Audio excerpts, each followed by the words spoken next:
productivity, yani uzalishaji. Sasa tunaposema uzalishaji tunakuwa tunamaanisha muda ambao unafanya kazi, muda gani unakuwa unafanya kazi, na kazi yako inakuwa na ubora kiasi gani au ni kubwa kiasi gani, productivity. Sasa kuna hii myth ambayo huwa inasambaa kwamba kama unaamka asubuhi mapema wewe ni mchapakazi, na kama unachelewa kuamka asubuhi basi wewe ni mvivu.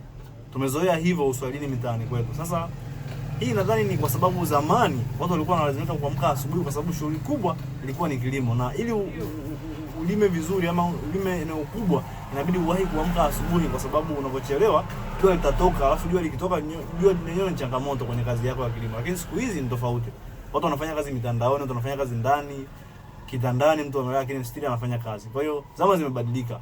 Cha msingi ni mtu kujitambua wewe mwenyewe. Unakuwa more productive ukifanya kazi kwenye mazingira gani? Kuna mtu anaweza kuwa hayuko kabisa productive anapokuwa anafanya kazi mchana, lakini usiku yeye ndo amezoea na anakuwa more efficient, anakuwa focused na anakuwa na energy zaidi anapofanya kazi usiku. Lakini mtu mwingine anakuwa anafanya kazi mchana, energy inakuwa ndogo, labda anakuwa easily distracted, umeshaona? Anakuwa anashindwa kufocus kwa sababu pengine story na company za watu na vitu kama hivyo. Kwa hiyo jitambue wewe unakuwa uko na speed na efficiency na energy zaidi unafanya kazi kwenye mazingira gani. Umeshaona? Na yani tabia zako wewe binafsi, vitu gani vinaweza kuondolea focus, vitu gani vinaweza kukufanya uwe na focus zaidi. Jitambue wewe, utajua muda gani ufanye kazi zako, muda gani ulale, muda gani uamke. Nadhani hiyo imekaa poa kuliko kuenda na hii myth na kuibeba moja kwa moja kwamba kuamka asubuhi ni kuchelewa, kuamka asubuhi ni uvivu, wakati wewe unaamka asubuhi na unashinda tu bila kufanya kazi, haui productive.